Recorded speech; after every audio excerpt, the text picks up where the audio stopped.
وہ جو دعا کے 2 گھنٹے 4 گھنٹے 6 گھنٹے 1 گھنٹہ جتنی بھی آپ دعا کرتے ہیں وہ آپ کو روحانی طور پر ضرور مضبوط کرتے ہیں, ضرور آپ کو وقت پرووائڈ کرتے ہیں کہ خداوند کے ساتھ آپ وقت گزار سکیں, لیکن اس کے بعد آپ کیا کرتے ہیں؟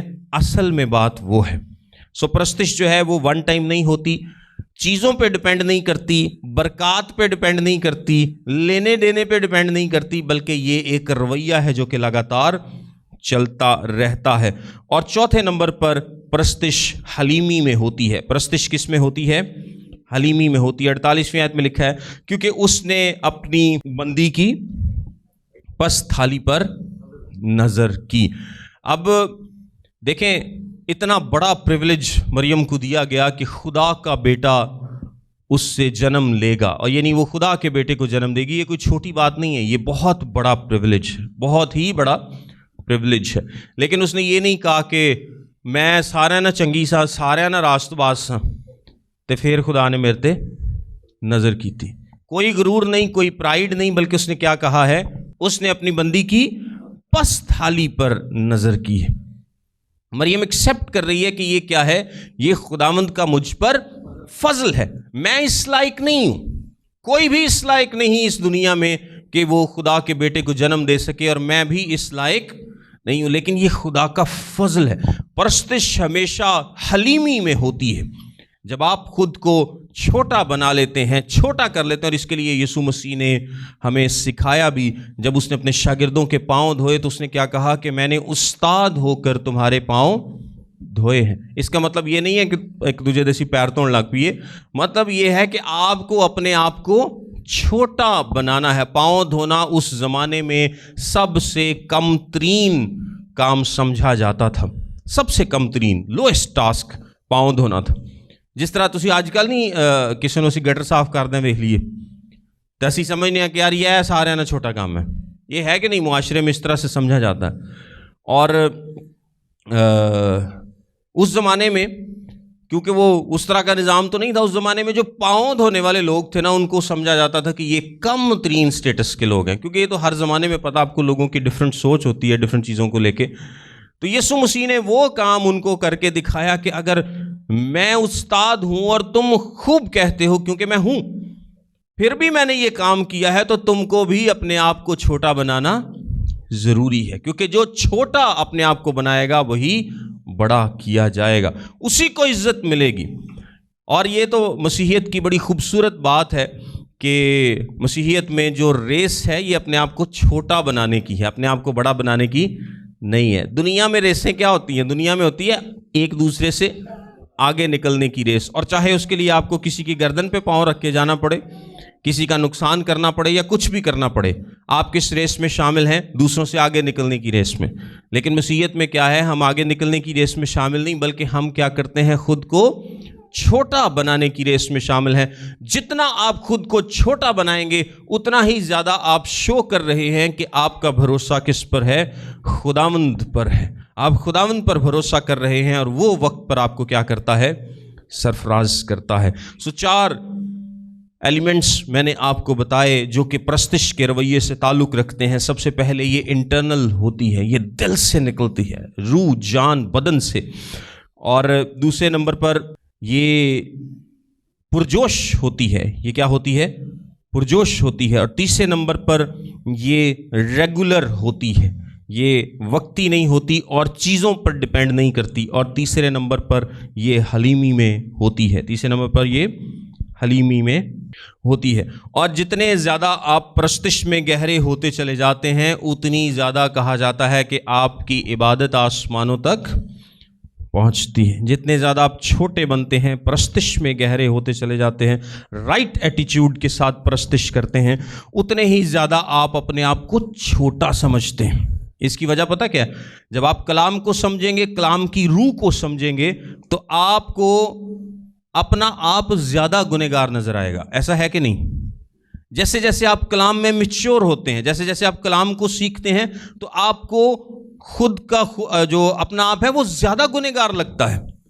کیونکہ اب آپ کو پتہ چلتا ہے کہ یار میں یہ بھی ٹھیک نہیں کرتا، میں یہ بھی ٹھیک نہیں کرتا، یہ بھی چیز میری ٹھیک نہیں ہے. خداوند کی جو محبت ہے، جیسے جیسے آپ اس کو جاننا شروع کر دیتے ہیں تو آپ خود کو جب اس پہ تولتے ہیں تو پھر آپ کو پتہ چلتا ہے کہ آپ تو بہت پیچھے ہیں.